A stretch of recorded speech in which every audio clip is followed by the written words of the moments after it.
Cette vidéo est destinée à essayer de vous aider à répondre correctement du travail écrit qui a été assigné par votre enseignant. Parfois, le travail écrit ressemble fort à des feuilles qu'on pourrait faire en classe. Sauf qu'on n'est pas en classe et que parfois la zone de travail semble un peu petite. Différentes solutions que je vais vous exposer ici. Une première solution, ce serait, je vais utiliser une activité que j'avais faite avec mes élèves de 3e en début de confinement sur base des livrets que certains avaient repris à la maison mais d'autres pas. Donc j'avais fait des photos des livrets afin que les élèves puissent répondre. Donc on va regarder l'activité, je clique sur Add Response, je sélectionne mon nom. Et vous voyez ici les différentes pages qui composent le travail que j'avais donné.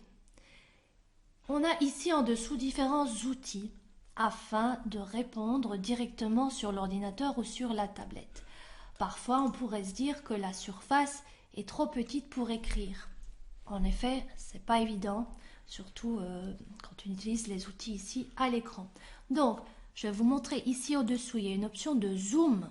On peut donc aller plus près. On zoome, on zoome, on zoome, on zoome. Et on peut déplacer la zone de zoom. On choisit l'outil qu'on veut utiliser et on peut ensuite cacher. Voilà, on peut choisir donc l'outil, l'épaisseur du trait. On peut changer la couleur. Essayons de choisir des couleurs qui sont lisibles. Pensons à nos enseignants qui vont devoir corriger après. Et alors après, si on veut cacher tous ces outils-là, parce que finalement ce sera plus facile pour écrire, on clique là. Et tous les outils disparaissent et on ne voit plus que la page elle-même. Donc là, on peut utiliser l'outil pour dessiner de manière un peu plus précise. Ça reste toujours un peu délicat. Donc, une autre option, je vais repasser par là. Je vais effacer ce que j'ai fait. Je vais revenir, je reclique là pour dézoomer ma page. Une autre option serait d'utiliser les zones de texte que je vais pouvoir modifier. Donc là, je vais pouvoir indiquer 3 par exemple. Ben non, tally, ce serait des lignes, donc 3 petites lignes. Je peux modifier la taille en cliquant sur le coin extérieur afin de garder le ratio, la proportion longueur-largeur, parce que si je clique là, parfois ça risque de déformer ce que je travaille. Et si je clique en bas aussi. Donc il est plus intéressant de travailler ici. Par contre ici je vois que ma zone couvre un petit peu en dehors. Donc ce que je peux faire également c'est cliquer ici. Et je peux changer le style. Je peux changer si je veux la police d'écriture. Mais ici c'est pas ce qui nous intéresse. Ce qui nous intéresserait ici c'est de ne garder que l'écriture et d'enlever le cadre autour. Donc il y a 3 options avec cadre. Voilà, celle-ci, donc il y a des options comme ça, les enfants pourront un petit peu être créatifs dans certains exercices, pas partout, parce qu'ici c'est plus un travail de remplissage de feuilles d'exercice comme vous pourrez faire en classe. Donc je vous rappelle, on prend la zone de texte, on peut écrire un chiffre, on peut répondre là en dessous par exemple, how many more circles than stars, 3 more circles par exemple. Donc ici, on va tirer cette fois-ci sur le côté parce que j'aimerais bien que tout soit écrit sur la même ligne. C'est plus facile. Voilà, je remodifie. Et je vous rappelle donc qu'il y a la possibilité de modifier. Zut, parfois les options n'apparaissent pas quand c'est trop haut. Il y a la possibilité de modifier le style. Voilà, donc ça c'est la deuxième option. Donc soit on utilise les outils ici en dessous en utilisant le zoom, c'est quand même beaucoup plus facile, ou alors on utilise la zone de texte. On n'hésite jamais également à ajouter de la voix par la suite pour dire un petit peu ce qu'on a trouvé de facile, difficile, ou d'ajouter un commentaire quelconque, c'est toujours bien pour l'enseignant. Quand on est content de son travail et qu'on a tout fini sur toutes les pages, on appuie sur le green check, sur le petit V vert pour envoyer le travail à l'enseignant afin que celui-ci puisse le corriger. Si par contre on n'a pas le temps de terminer toutes les feuilles qui nous ont été données, je conseille d'utiliser la fonction draft, qui veut dire la fonction brouillon. Ça veut donc dire que c'est sauvegardé et que la prochaine fois qu'on retourne sur notre travail, donc on sauve le brouillon, Ça upload. Donc la prochaine fois, on voit ici dans mon travail que j'ai mon brouillon toujours. Donc je peux aller voir mon brouillon et le modifier. Je vais aller ici sur éditer et donc je peux recommencer mon travail là où j'étais arrivé. C'était bien gardé. Je peux compléter tout ce que j'ai à compléter et ensuite quand tout est fini, j'envoie via la flèche verte à mon enseignant. C'est vraiment important parce que l'enseignant, lui, en cliquant sur les différentes activités, il voit alors quels sont les élèves qui ont répondu et ceux qui sont toujours en attente. Ça simplifie vraiment la correction. Donc merci de faire comme ça, ce serait vraiment super. Une autre option pour répondre aux feuilles qui sont données par les enseignants, ce serait l'option « J'ai une imprimante à la maison et j'aimerais pouvoir imprimer ». Alors, ici, j'ai une option qui sera assez facile. Je vais vous laisser regarder. On clique ici et je vois l'exemple donné par l'enseignant. Et je vois ici en dessous « View Original ». Ça n'arrivera pas à chaque fois, c'est seulement quand l'enseignant publie un PDF. Et donc, quand on publie un PDF, ça permet d'avoir quelque chose qui ressemble à ceci. Vous voyez l'original et vous pouvez donc imprimer ce fichier original.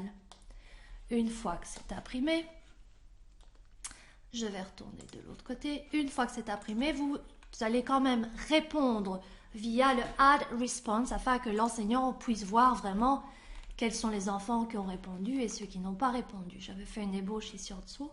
C'est pas grave, je vais recommencer Add Response. Je m'appelle Jessica.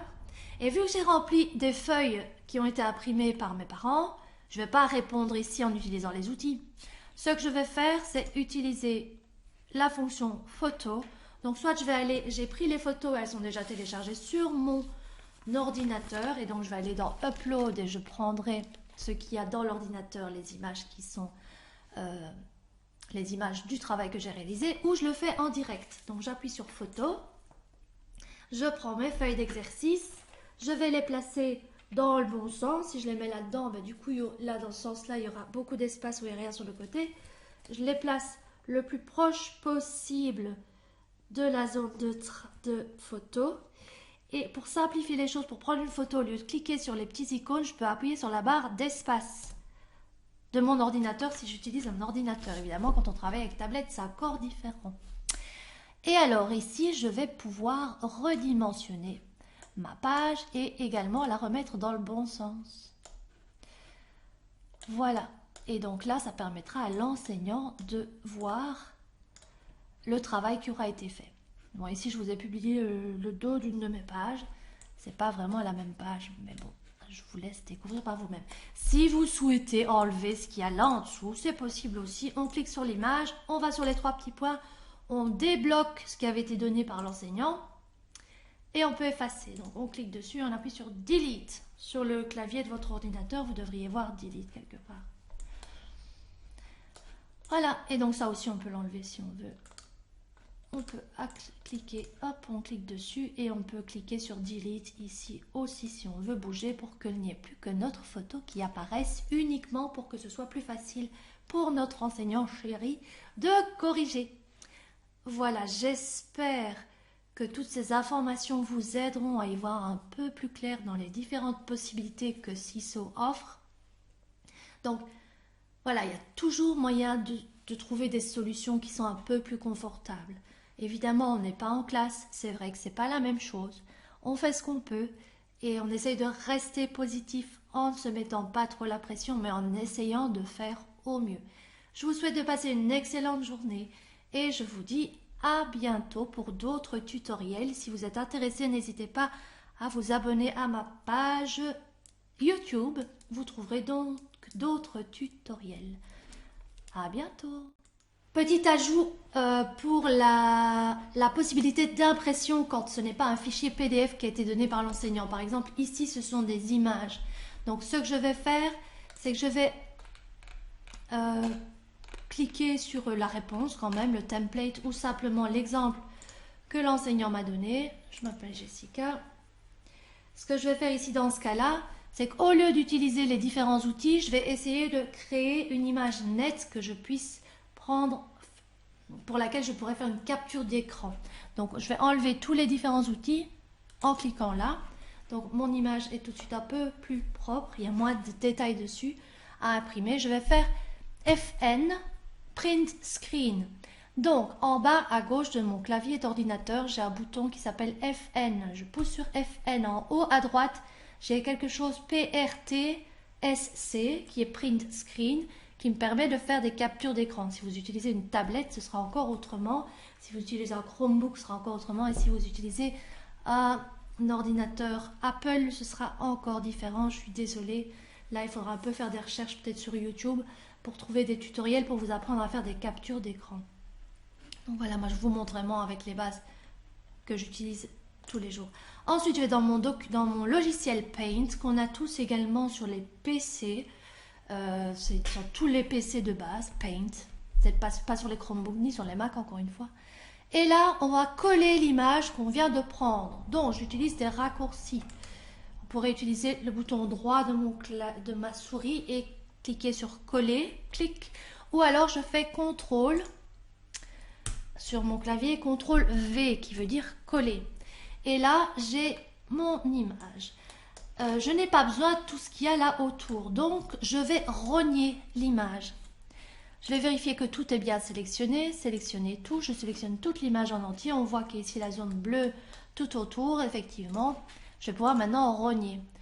Rogner, j'utilise cet outil. Je vais prendre ce qui m'intéresse et je clique sur rogner. Voilà, me voilà donc avec l'image qui est extraite de son contexte et je peux maintenant l'imprimer en utilisant une de mes imprimantes. Je peux vérifier avant d'imprimer mon aperçu avant impression et ça donnera quelque chose comme ça. Bon, parfois la dimension n'est pas parfaite, donc on peut fermer l'aperçu avant impression et on pourrait utiliser la fonction redimensionner.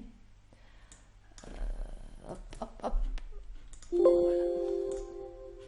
Redimensionner, on va aller sur fichier, imprimer, aperçu avant impression et on voit dans ce cas là que j'ai redimensionné trop grand, donc parfois c'est un peu du chipotage, je suis vraiment désolée d'avance. Donc je vais faire annuler CTRL Z pour remettre comme c'était, redimensionner. J'ai vu que 200 c'était trop grand, je vais le faire 150, voilà. Fichier imprimé, aperçu avant impression et je vois que là c'est quand même nettement plus intéressant, donc je peux me contenter de ça. Je pourrais maintenant passer à 160 parce que je sais que ce sera un peu plus grand, mais ça suffira amplement. Vous pouvez très bien, votre enfant pourrait très bien travailler sur ce document imprimé. Voilà, je vous souhaite beaucoup de courage pour aider vos enfants à faire le mieux possible. Une belle journée, au revoir.